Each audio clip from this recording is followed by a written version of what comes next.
I would say that if you are interested in a career in cybersecurity, there are some places that you can start to really help educate yourself. One of the certifications, so I mentioned the Security Plus. Okay, that is a certification. You can buy the book. It's very easy to read, but it is a security 101. It kind of gives you a breakdown on the domains and the types of distinctions between them, and then the kinds of things you would do as part of that career. That's really kind of an entry level certification for security. There's one that's a lot more robust, which is the CISP. But if you're interested, you can go grab that book. It's purchase that, read through that, and really give you a really good in-depth education about all the different domains, how those are, constructed and how they're applied across the industry, right? The Job Guppy podcast is on a mission to help career explorers and job seekers find out from real people what a specific career or job is really like on a day-to-day basis. Join me, your host, Chris Hodges, as we dive in and explore jobs with each guest. You'll hear from experienced working professionals with transparent, realistic, and job-specific insight about the daily roles and their career journey. We go on to explore other topics like job search recommendations and income and salaries. You'll hear answers to questions like, do I need to go to college for this job? How much college? What is your work-life balance like? What do you like or dislike, or what would you do different? And if you don't like what you hear about one job role, we discuss alternative job titles to explore related to the same industry.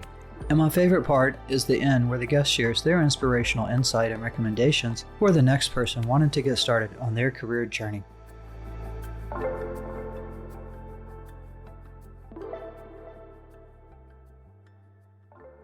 Do you know how many different roles there are in the field of cybersecurity? Would you like to hear more about these roles and how you can get involved in this career field? Our guest is John Bottoms, the head of cybersecurity at Mozilla Firefox. In this episode, John shares what it's like to be head of security and gives some examples of the projects and issues he and his team tackle. Links to certification programs John mentions in the interview will be shared on the jobguppy.com webpage linked with John's interview, along with some highlights and example job searches. John started a career in IT without a college degree in the beginning. It was later in his career that he went on to get his bachelor's degree and master's degree in cybersecurity. This was somewhat in part to help move into management and move between job roles where he felt a degree in cybersecurity would help make that transition go smoother and open doors to more opportunities. His experience has led him through helping assess the vulnerability of potential merger and acquisition targets while working at Dell to now being head of cybersecurity at Mozilla Firefox, where he works on security strategies and managing risk. Join Job Guppy for a deep dive into what a career can be like in cybersecurity as John shares his insight, as well as how to go on and explore this job role for yourself. As head of security, I'm responsible for the overall security program for the organization. That's really working to derive the security strategy and to help make that just an everyday reality for all of the employees in the organization and ultimately the customers that use our products. If you kind of just went back through your Monday, Tuesday, Wednesday and broke down kind of like maybe where you spent your time, granted you're head of security, so I'm going to venture you're more across the board in meetings than maybe your stereotypical like individual person. But even in your role as head of security, I mean, do you still spend a lot of individual time at your computer? Do you have to travel a lot? Are you in meetings most of the time just directing others? That is going to vary greatly on the organization that you're a part of. Like if I, were a CISO at Dell, I'm sure my life would be very different. Here at Mozilla, we are a remote first company. So I spend a lot of my time in front of my screen. It's my portal into the organization, right? And to my fellow Mozillians, all the folks I work with. I'll give you just like a breakdown what I've done for the past week. The past week was a presentation on the security review for the year to the steering committee. So I gave them an update on all of the work that we have done as a team, results of a risk assessment that we performed this year, and a breakdown of the recommendations we had for those, a lot of low-hanging fruit type of recommendations on closing out a lot of the risks that we've discovered, as well as future plans and how that aligns with our revenue growth goals and what we want to do to try to buy down some of the critical risks that we have within the organization. So that was a big part of what I did this last week. Did you put that together? Were people sending you files, or did you have to go do a lot of homework yourself? So it's all of those things. Like a lot of this was, this is kind of like strategy bringing in, but this is, gathering information from the organization. The risk assessment, is something that reviewed the results with the assessor, understanding the reports, understanding how things were scored, diving into some of the details there, making sure I understood the recommendations that were put forth, working with senior leadership on the product side of the organization to understand the needs there and to translate that stuff into strategy and initiatives, right? So I touch basically every part of the organization. Like if we have an incident that occurs, a cybersecurity incident, I'm involved in that. I'm talking with legal, talking with other various parts of the organization, talking to the executive layer within the organization as well to keep them informed, working with our public relations group and doing all those things. So strategizing, so one word I picked up there. What would be some examples? We tend to focus a lot on risk in this field. And I guess a good way to kind of think about that is, organizations have a lot to be concerned about from a security perspective, right? There are a lot of threats out there that can impact an organization. Those threats can basically translate into risk. And we kind of really help to understand this risk, qualify the risk, quantify the risk, understand what is critical. We try to score it from critical, high, moderate, low. And we can use these risks to help derive a strategy on, which things we want to tackle. We want to try to mitigate these risks and, buy down risk for the organization overall. That really kind of drives a lot of the decisions that we make, the strategy that we create as an organization. You mentioned several things there, and I'll keep trying to drill down little by little. So you're identifying risk. If you could maybe even give some examples of like identifying risk, weighting risk. Are there risks you don't respond to and ones you do? Where do you get this list from? That's a really good question. I tend to leverage the security industry. There are a lot of frameworks out there. You can think of a framework like, the designs for a house, right? They kind of describes the things that you will need, the types of materials, what all the measurements are, whatever, right, to construct a house. Security frameworks are very similar. They are usually constructed of what we call domains, and these are basically areas of focus within the framework. I'll give you some examples. Those can be risk management, data management, vulnerability management, account and access, incident response, configuration management, network security, disaster recovery, business continuity, asset management, legal contracts and privacy related to security, application and software development security. So that kind of gives you some idea of like the scope of the things that we are interested in. So those areas, within those areas, there are basically those get boiled down into controls. Controls are things like there are three types of controls, I guess. There's an administrative control, which is something like a policy or a process.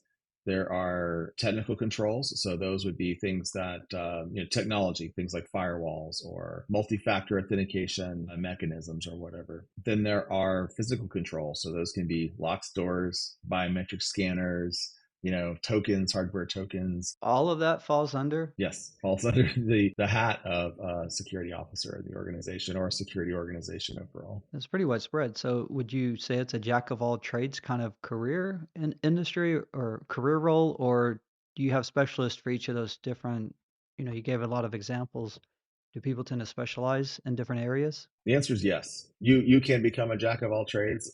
Someone like myself who's been in technology, information technology for 30 years. I've worked in many different areas throughout, the scope of my career. So I'm well suited for this type of role because I have a lot of general experience across many of the domains. But you're typically going to find specialists. Let me ask real quick. So you are head of cybersecurity there at Mozilla? That's correct. Would you say someone who's specializing is going to move into some of the like head of, or would they just move up a different kind of technical ladder? Whereas because of the breadth of your experience, is that the breadth of the experience and the scope of it, the jack of all trades, or the many years in a different industry looking at different things, has that helped you get more into the head of security? Yeah, typically, like a lot of different careers, you can go multiple paths, right? So you can start technical. Most of us do. We start, some kind of technocrat.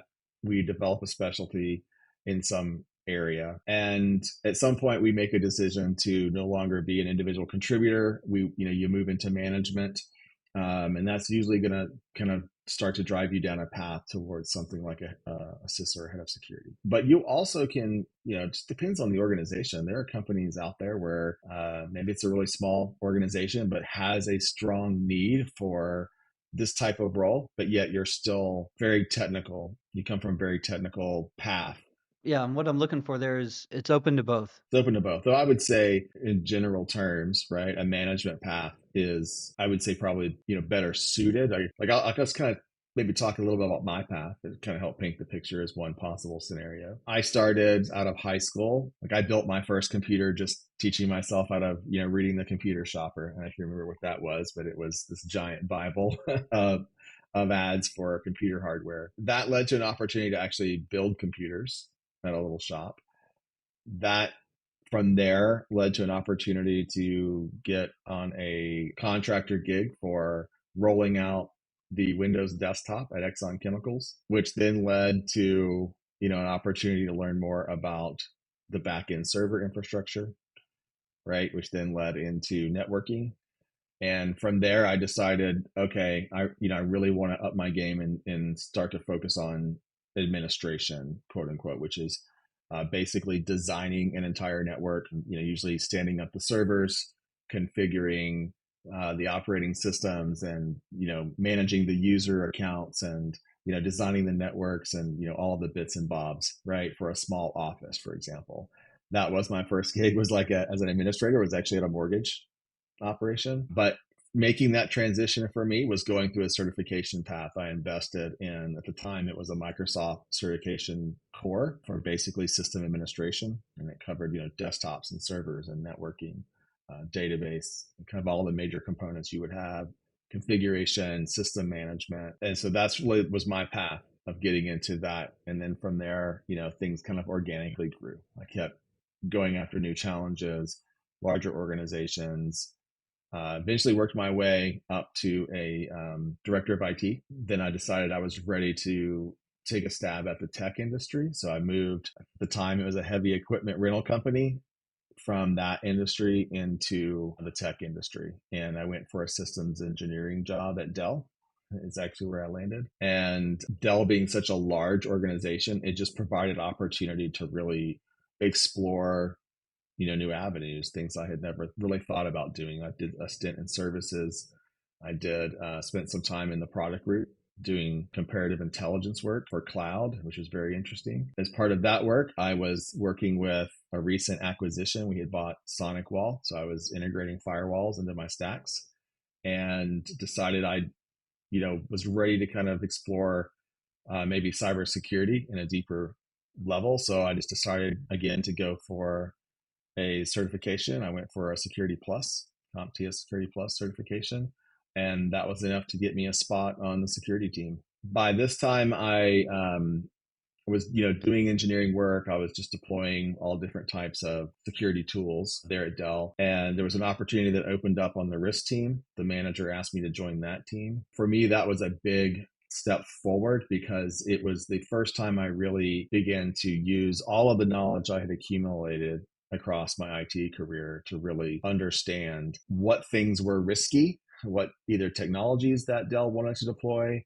or the way they wanted to operate in a certain environment, how they wanted to configure an application to communicate from one network to another network. All of that, being able to translate all of that into risk, qualified as being a risky thing. That was a great opportunity. It opened the door for becoming the primary assessor on the M&A team for mergers and acquisitions. And that was, I think, for every year I spent doing that, I probably earned 3 to 4 years worth of experience, because I was just looking at so many companies and different designs, different levels of security maturity. That led all the way up through the EMC merger. And after the merger, I left Dell and spent a year at a company called Carbon Black, which was an EDR vendor. It's basically like an anti-malware technology, and was asked to come back to Dell. I built an incident response capability for Dell Fed. From there, I landed here at Mozilla. So that's how the path ended up for me. Now, along the way there, I left one important thing out. When I joined the cybersecurity team, I decided for myself, I was doing a lot of work with the risk team, and that was giving me a lot of exposure to the executive C-suite at Dell. Let me say something real quick. C-suite, for the listeners, people still in school may not know, that's usually what, like the chief officers, CEO, CTO, the executives, the C-suite. VP and higher at Dell. You had access to these this level and above with the position you were in. And That's right. And the reason that I did is because typically it's that layer that has the ability to make a decision about risk. You can think of it as they typically own the risk within the organization. They're deciding whether they're going to accept a risk, whether they're going to try to transfer that risk. Maybe you're going to buy insurance and try to transfer the risk onto someone else. Whether you're going to try to mitigate that risk by deploying something, fixing something, whatever the risk may be, you're trying to do something to reduce it, or you're going to try to avoid the risk altogether. There were plenty of examples where a risk assessment for me in M&A landed in a, yep, nope, that's too risky. We're going to back away from this acquisition, as an example. really, so you would actually back away from an acquisition. It kind of comes down to cost, right? Yeah, that's what I was looking for. What was that criteria A like? big part is part of its cost. And so if you're going to buy a company, right, a lot of times, this is how maybe Dell practiced it, a lot of companies do this, like you'll buy an organization or a company. Maybe you want to expand into a new market. You're going to buy a new product, and you may want to just kind of try this out. It may not be a successful area or line of business for you as an organization. It may not fit your model well, so maybe you're trying out a new market or whatever. Sometimes that basically that organization that you've just purchased carries a certain amount of risk because of their security posture. You may decide to accept some of that risk. You may try to mitigate some of that risk, but there's a cost associated with any of those actions, right? There's an opportunity cost if the risk translates and becomes real, or a cost to take an action against it. So that is part of the decision making process for anyone that's buying an organization or buying a product or a competitor. Your path was actually good because, again, I'm trying to look at this from the lens of someone who's in school and wondering what all can I do in this field. And you touched on several different fields of after you got into the security role, the different facets that you could get into. The security sphere is extremely broad. I mean, you can practice some elements of security as a developer. You can specialize in reducing vulnerabilities in code and logic of the code. Helping companies to basically launch software that has fewer vulnerabilities, right? More hardened software out there. As an example, you can do the hacking thing. Just like I'm a certified ethical hacker. I'm also a certified forensics investigator. So you could definitely get down those paths as well. But there's all of these other aspects to security as well. So you don't have to be a technical person to engage. Privacy is kind of another area that is a domain that's related to cybersecurity. So you can be someone focused on the legal contract side, privacy side of that spectrum, right? Still, quote unquote, have that moniker of a security career. Yeah, so this will be pretty broad, and that's kind of good in a way, but then it's bad in a way if you're trying to determine what you want to do. It's one of those that you're probably just going to have to kind of start off in the field and see where it takes you, and if you can have some goals or some insight. I guess in my mind, I would think, once you start working or reaching out to people, this is where mentors, internships, working experience and getting exposure can help. I would say that if you are interested in a career in cybersecurity, there are some places that you can start to really help educate yourself. One of the certifications I mentioned, the Security Plus. Okay, that is a certification. You can buy the book. It's very easy to read, but it is a security 101. It kind of gives you a breakdown on the domains and the types of distinctions between them, and then the kinds of things you would do as part of that career. That's really kind of an entry level certification for security. There's one that's a lot more robust, which is the CISP. But if you're interested, you can go grab that book. It's purchase that, read through that, and really give you a really good in-depth education about all the different domains, how those are constructed, and how they're applied across the industry, right? So if you're interested, you can definitely take the time to do that, and you'll get a very good idea of like, oh, I think I might really enjoy. So the listener may just decide they want to stop the podcast here and go get the books. Yeah. No, but that's great. That's the whole goal, is to get exposure, to help people find this information out. One question I like to ask, for someone sitting there wondering what are they going to do? Are they a good fit for this, job? How did you know that this is what you wanted to do?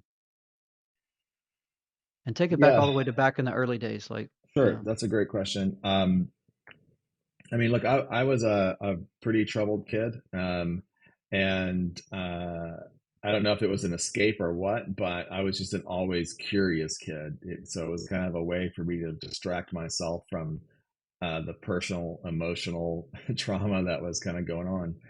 And somehow that just translated into technology. I'm not sure if it was, the Commodore 64 or the Atari 2600, but somewhere along the way, I just kind of fell in love with anything that was electronic. If it was electronic, it was something that would grab my attention.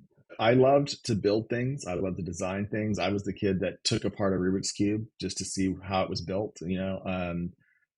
So that translated well. Like once I got to that point, like I said, where I built my first PC, like it was one of the things. Like I was like, yeah, this is fun. Like I enjoyed the process and just like learning how to do it, making it happen, making the mistakes, and um, catching things on fire, right, and hopefully getting a working PC.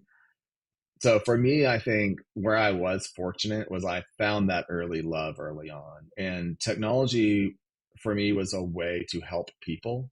Like that's what interested me about it is like there was kind of like the problem solving mechanical piece of it, but then it was, oh, this actually can be used for good. And once I realized and made that connection, I think that's what really sold me, what pulled me away from like a mechanical engineering type of pursuit into just the technology itself. It was accessible. Um, you know, it was both mechanical but also ethereal. And at the end of the day, it was like, yeah, I can help people with this. All right. And then the cybersecurity part, was that after you got going and you just kind of started getting a little more exposure to things, or did you just happen to come across jobs and said, "Well, I'll just make the best of it," or it's like, "No, I like what I see here. I want to do more in this particular area." Why I became interested in it. So I guess my answer is I've done it for, I say people have been in security for 30 years, and that's because security was organically ingrained within IT. But I began to really focus on on specializing and practicing cybersecurity primarily because I wanted a new challenge and it represented a much larger vertical financially than IT did at the time. If I'm looking for like director level roles and I'm looking at director of IT or director of security, the pay range, like you're both in that technology sphere, but the pay range was night and day. Like, it's three times, right? So for me, it was like an incentive to really try to focus my career that direction. Coming back around to one of the ones we said, the work-life balance. You mentioned one of the facets of what you do is an incident comes up, you have to handle it. How would you describe, if somebody was to get into this as a career field? Now I understand it's pretty wide is what I'm getting here. It's going to be hard to narrow anything down to this is what it's always like. It sounds like there's been a lot of diversity and dimensions you can do, backgrounds you can have. People are just going to have to work their way into it, get some exposure, but the work-life balance itself for you, for the career in general, is there just a known stigma that comes with this, or is it just as diverse as everything else you've mentioned so far? To a degree, I would say that so an incident response analyst has a much harder time with work life balance, right? Because you can't control when incidents occur, and you can't necessarily control how long they may take, or how intense it may be, right? The scope of the attack and the impact to the organization. Whereas a risk analyst, someone who's doing risk assessment, you're typically working an 8 to 5. You know what I mean? Like you're not someone who's being called upon to work crazy hours. Now, I Now, say will they that, but say that? Will they say that? And how would someone know that if they're going into this role and they're like, I kind of like I thrive on that stress level because some people do, or you know what, that's not for me. I need some stability. How would somebody know how to find that out ahead of time? Would it just be in the job interview, or I think that obviously in the job interview, you should be asking these types of questions no matter what role you're interviewing for. um, it's kind of how do you peel out what the work life balance is really like in the role for the organization? You can get to that, a lot of times by like, okay, well, what's your budget? How many people are on the teams? What's the caseload like right now? Like how many tickets do you have in the queue? You know, those sorts of things. In general terms, I have lived on call my entire career, some aspect, way, shape, or form, or fashion.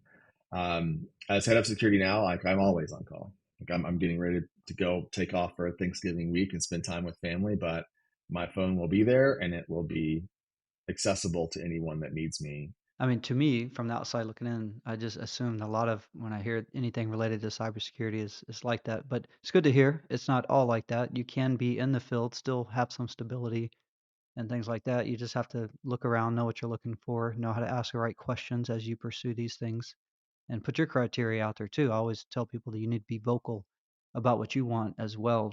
Don't just ask questions. Let people know why you're asking the question. Don't try to be cagey about it because it's not going to do you good. It's not going to do them good if neither one of y'all are being upfront. If you're going into something and it's not good for you, and or they're bringing you into something and they don't give you full exposure and they're trying to sneak you into something and they know you're not going to like it, like it's just not going to work out well. I mean, an interview is a two-way street, right?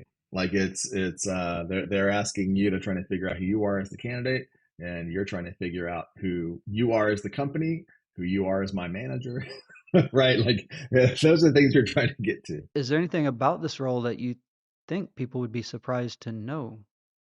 Or maybe that surprised you about it after you got in. You thought you knew it all and you got in. It's like, oh, I didn't expect that. I would say that IT security, there's, like you mentioned, the hacker stereotype. For myself getting into it, you kind of think that everything is about how technical you can be, how deep you can be, et cetera. There's so much of it that's kind of centered on that. I have found the most useful skill in my toolbox is actually soft skill. It's the communication skill. It's the interpersonal skill.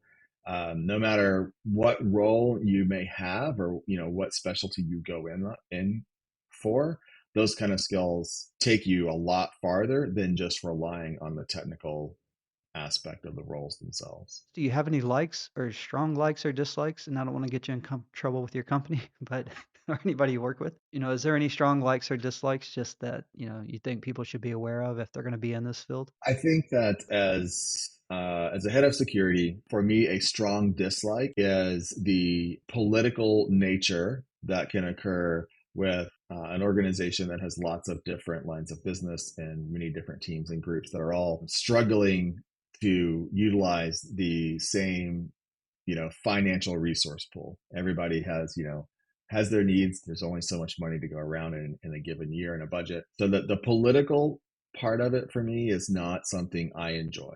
I'm not a very politically motivated person. I think anytime I've been in management, like that's kind of where you open that door and it becomes more of a part of the job that you have to consider. So yeah, that's probably one of the things that I like the least about management in general. So, and I don't want to scare anybody away. I think what you're touching on is exactly the point of this is, you're head of security. So there's a dimension where you can work a little isolated. You don't have to be on call. You don't have to get into the political world. That doesn't mean you shouldn't pursue this as a career. But for somebody pursuing it and thinking they want to eventually pursue things, get into the managerial side of it, they just have some motivations for that for whatever reason. There's all the technical side of it, but there's a lot of soft skills that need to come with it, handling things like politics that probably, I know they're not, I'm not saying I know they're not, but if I was a betting man, I'd bet a lot of money that they're not teaching how to negotiate for the budget money, when you're taking your security certifications, but that's an issue. I face it too at my job. Every job I've been there, there's a pool of money, and yeah, you get into stuff like that, and so that is important for somebody to consider that it's not just technical skills. Also, it can be, but there is a whole nother dimension that needs to be, thought through, and you need to be looking at what you're doing right now. I mean, somebody starting out, if you don't get along well with people, you find you're feisty all the time and you want to be successful, you might want to start thinking about maybe I should start trying to change. Maybe I should take some, I don't know what you would do for that. Maybe I don't know what to say there. But I know there's things out there start looking up, like ways to, change your behavior isms, if you want to call it that, or way to strategize, handle situations, situational awareness, develop soft skills. There are a lot of things nowadays to work on that, but that's something somebody needs to weigh in seriously if they want to, go into the, think they want to go down those managerial paths. Last question on this, and we'll jump into income after this. Any certifications that you are required to just continually keep up, like every year, you're never going to stop learning, studying, and it's required. You don't have a choice. For my role specifically, no, there's no requirement that is placed upon me. I choose to maintain my CISP, which is a certification offered by ISC Squared. It's just recognized, I think, in the industry, as an important certification. It's definitely a doorway certification. A lot of roles, if you're going to go search for, cybersecurity roles, you'll see CISP as one of the certs that are listed as one that people may be looking for. But I have so many that I've earned and have not maintained. Like I mentioned, the certified ethical hacker, the forensics one. I think for me, what I ultimately decided to do was invest at the graduate level in a master's of cybersecurity. For me, I felt like that achievement superseded, maintaining all of these certifications. So I've chosen to maintain one. I have the master's. Now, on the income side, you mentioned where you're at right now, director level, and there was kind of a fork in the road. Are there caps that, just like, I'm in this field because I love it, but I know I'm just never gonna get above, I'm never gonna get to six figures, or, you know what, the sky's wide open. Like, is it a fast paced, fast moving entry and quickly moving up, or does you just have to stick in it for 20 years before start seeing benefits? And I'll let you kind of take it from here, and how specific you want to be or not, I'll leave that up to you. But if you could shed some light on some of that. I'm really not motivated like financially. Like that wasn't, like my true goal is to sit down and say, okay, I want to make as much as I possibly can.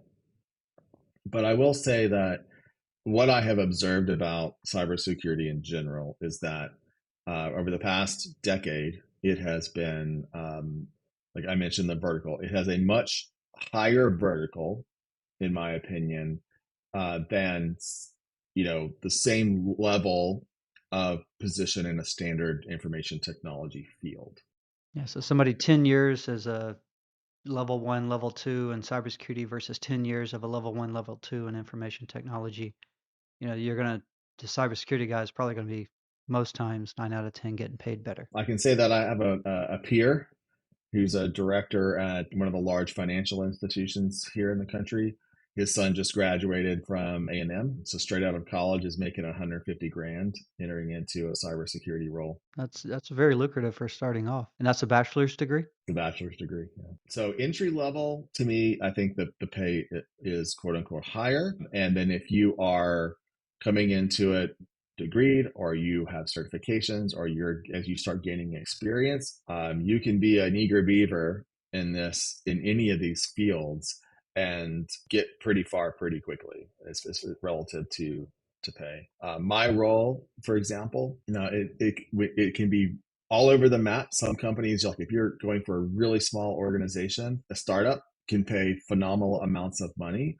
They oftentimes, like you talk about work-life balance, you probably have poor work-life balance, but you're getting paid really well, or you're getting compensated with large stock packages. I have peers that are head of security, CISOs, friends that I know that are in the crypto space right now, and they're pulling down seven figures. It can really, it's kind of very broad. But that's a high vertical. Yeah, it's a very high vertical, right? Just looking at it, like for me as a professional, kind of making that decision, like where am I going to invest my career? Am I going to continue down, an IT path towards a chief information officer, or am I going to go for a chief information security officer? Is this a career field that you need a degree in? Any benefit to getting a master's or a PhD versus just having a bachelor's? I'll give you my experience. I did not get my bachelor's until I entered cybersecurity. I went for 2012. I went back to Western Governors University, got my bachelor's. Why I went back to school, or as an adult, to get a bachelor's and then to continue on to a master's. I did it because I was working in a lot of these engineering level jobs, so individual contributor jobs. I'd actually gotten to a director of IT without any of those things. But one thing that I learned in that role was that I had gaps. I had gaps with accounting. So there was a lot of terminology that I had to learn, and a lot I had to learn about business level accounting just to be functional in that role. And so I decided to go back for a business IT degree because I wanted that knowledge. I also was finding that applying for director level roles, I wasn't making it past the HR bots because I didn't have a degree. And if that was a requirement on the job description, there's an HR person or a bot on the other side of that application that's screening your application and just kicking you off. And I started tracking all of my job apps. Out of 100, I would maybe get 2 interviews. And so for me, I decided, look, it's time. I need to go back. And it was accessible. Again, technology made it accessible for me. I could do it remotely, and it was an affordable program. So I chose that route, and that for me opened a lot of doors. I decided to go back for the master's that was focused on cybersecurity because I wanted to be able to open doors for roles like this. And I felt like just looking around, the competition is out there. I really wanted to try to push myself farther. Okay, so you can work in this field without a degree, You can do well. and you can do well. Yeah, that's a good point too. But you'll just maybe have more options, more doors will be opened than not, with a degree. And like you said, there's a lot of connections you were able to make, gaps you were able to fill, and it lined up with your career goals. So you had some goals like that, and I think that's important. If I wanted to focus on just being like, a hacker, for example, I may have chosen not to have gone that route and to really double down on, different specialties, really diving into development, learning some languages or whatever kind of specialty I really wanted to kind of dive into relative to the hacking stuff. I could have taken that route and actually, have been very successful as well. Very lucrative opportunities, right? I just, for myself, focused on more of the vertical, more of trying to get into management and moving up, into this kind of role. No, but that's good. So you're sharing information for somebody listening that's kind of maybe shares those aspirations. This will be something they want to listen all the way through and, like try to mirror or take notes and, get some good takeaways for how to kind of grow their career like that. So I think that's great. And that's one of the big goals of this kind of interview like this. Are there any well-known programs, schools that kind of, I would call them goal, supporting materials, one thing, where you just want to learn some stuff like you mentioned earlier.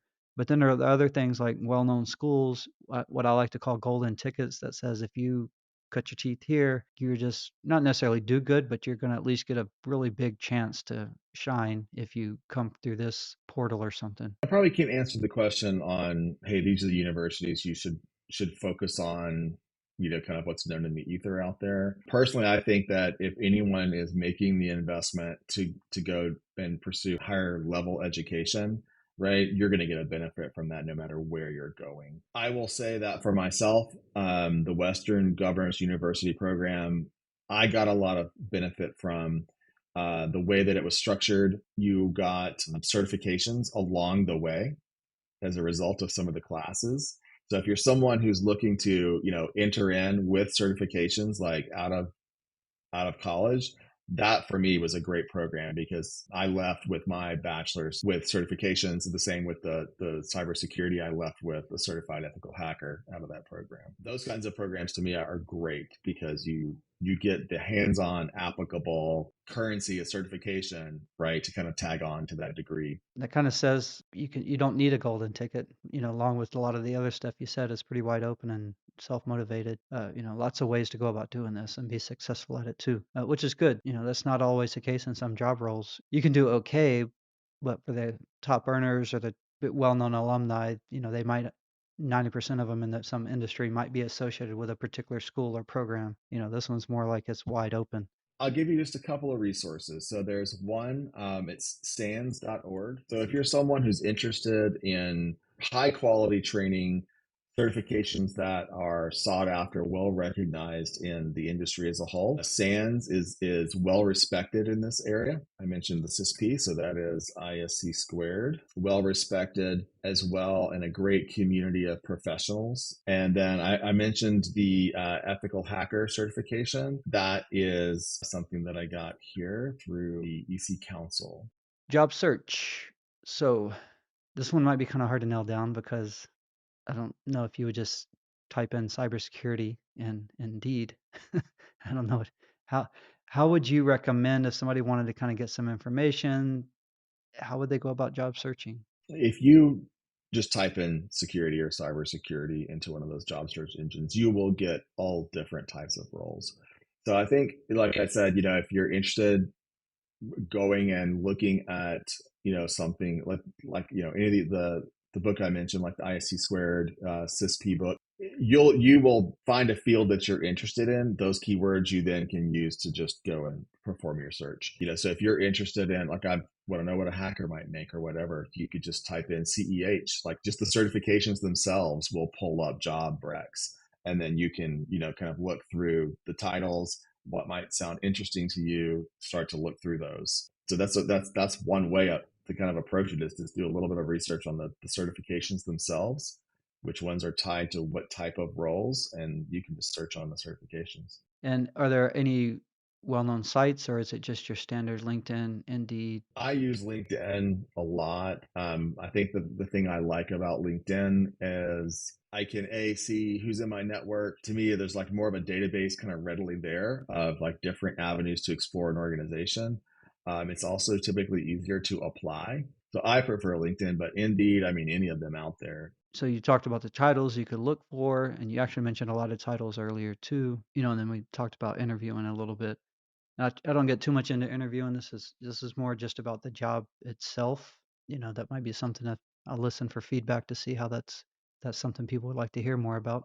So the field of cybersecurity, is there any kind of industry this is, related to? Because I just think technology based, but I think that's a misrepresentation of it. And this could be in any industry, finance, business, law fields. 100% any industry. um, you will typically find like roles like mine, right?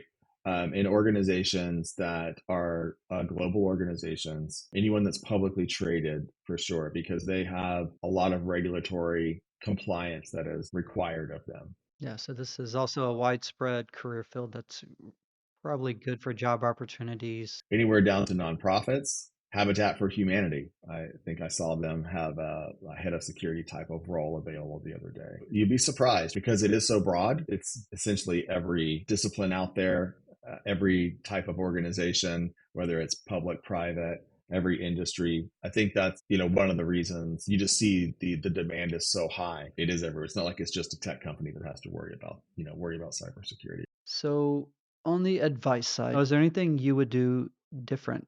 Not really. I can say that, yeah, I wish I would have gotten a college education a lot earlier, or have done this thing or that thing. My path evolved like it should have evolved, and I don't think I would be the person today if I had done it a lot differently. Any advice you have? Sure. Relative to cybersecurity, if you are in a field, any field, you might be surprised at how security can cross your lane, especially if you're just in IT. If you're maybe you're a service desk person, or you might think it's just so far away from some type of security specialty. But if you take some time to, again, educate yourself on cybersecurity roles in that space, you might be surprised at how it intersects a job you already have, and what kind of opportunity there might be for you to dive into some element of security and develop a skill while you're on the job you're on, to be able to transition and open a door for you in a security focused role. So I'll say that to a lot of folks. There's a lot of folks out there who probably think, no, I have to go get a CISP, or I have to do this, or I have to do that, to kind of get an opportunity, when they're already practicing some element of security in the job that they're already in. I'll kind of wrap it up with, any final inspirational words you would like to share. You mentioned your three principles you had earlier, if that's something you'd like to share. The three principles. I actually do mock interviews for folks that reach out on LinkedIn. So I try to help folks that are trying to break into the industry. So I do this from time to time. So for me, I have these three principles that folks act how did you get to where you are at? And this is, for me, universally applied no matter what I'm doing. This is kind of at the driving force. The first one is to treat others like you want to be treated. And I know that might sound like, kindergarten, grade school stuff, but I'm surprised how often that does not occur. Just the lack of respect, or just if you take the time to really take the high road and really, respond with kindness. You just never know what kind of day someone's having, what's going on in somebody's personal life as to why they might be agitated about a decision, or whatever it may be, at work. This goes so far to developing relationships and just building bridges on any job. The next one is to invest in yourself so that you can invest in others. So I firmly believe in investing in those around me, but I can't do it if I'm not taking time to invest in myself. Like I asked, like, why did I go back to school? Part of it was that, like, I realized, I had reached some type of limit, and in order for me really to grow beyond that, I needed to do some major investment. Now, in a position like, I hold today, I have an opportunity to do a lot of massive investment, the folks that I manage, on these teams, and within the organization that I'm a part of. So I couldn't have done that if I hadn't taken the time to really invest in myself. And it's a continual thing. And the final one is to bloom where you're planted. For myself, in every role I've ever had, I've really tried to do the best possible job that I could do. Even if I wasn't quote unquote happy in the role, wasn't where I wanted to be at the time, I was frustrated for this reason or that reason, I always focused on trying to produce the best quality work that I possibly can. Well said, man. I've learned a lot about the depth of cybersecurity, the breadth of it, how widespread it can be, how to go about getting more information for it, and how to pursue careers, how to kind of map a career similar to yours and things like that. So I think this has been a great interview, and I hope it helps someone who's looking for some information and they're on the defense about making some decisions. Maybe this helped them, make that decision and take that next step. That'd be a great outcome of this interview. All right. Well, that's a wrap. Awesome. Thank you. I appreciate the opportunity. If you like what you hear and want to take the next steps in exploring your career after listening to an episode, go to jobguppy.com to see a summary and helpful links to things mentioned during the interview, like industry-specific forums or websites, example job searches, career ladders, and degree programs or trade school recommendations. The hope is you now have more information than you did before from the guest on the podcast to help you move forward with the next steps on your career exploration journey. Tune in each week as Job Guppy continues to explore a million jobs in the sea.